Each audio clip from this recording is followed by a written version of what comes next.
Quand la ligne Nice-Breil-Cuneo a été ouverte, Charles Sartor avait 2 ans. Aujourd'hui, il en a 92 et il continue de l'emprunter pour aller à Nice. Il aurait du mal à s'en passer.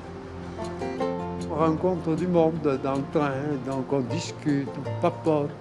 Comme les Brivois sont des papoteurs, il est évident que c'est très agréable. D'ailleurs, tout le monde est très attaché à cette ligne de chemin de fer.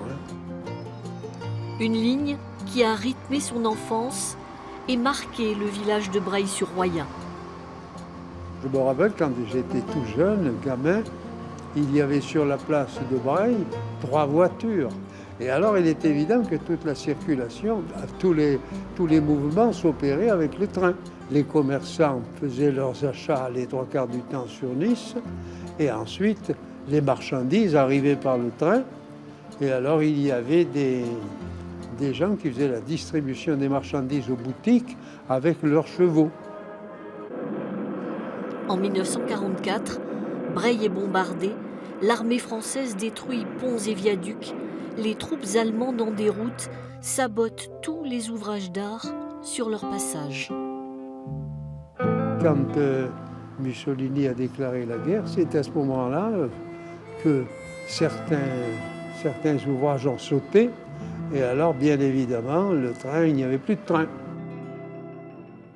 L'Italie ayant perdu la guerre, elle s'engage à reconstruire la ligne, à en assurer l'entretien.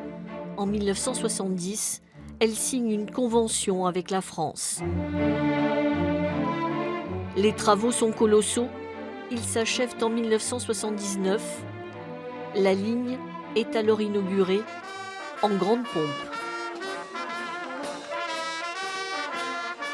On a un chemin de fer tout neuf avec une douzaine de trains quotidiens dans la vallée de la Roya, des relations Nice-Turin quotidiennes, 2 fois par jour, Nice-Cuneo.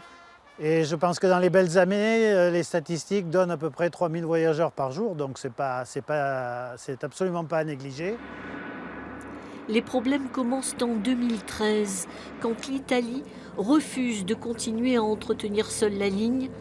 La SNCF décide alors de diminuer la vitesse de circulation de 80 à 40 km/h. Il faudrait plusieurs dizaines de millions d'euros pour la rétablir. L'Italie a indiqué que si on mettait 15 millions, il rajouterait 5 millions. Donc on a encore devant nous un potentiel de 20 millions d'euros pour faire plus pour la ligne et peut-être là aller rechercher de nous rapprocher de la performance initiale, c'est-à-dire lever ces limitations de vitesse qui aujourd'hui sont maintenues. Reste aussi à trouver un nouvel accord entre les 2 pays pour pérenniser cette ligne. Moi, je souhaite, et je le souhaite profondément, que cette ligne de chemin de fer soit maintenue vitam aeternam.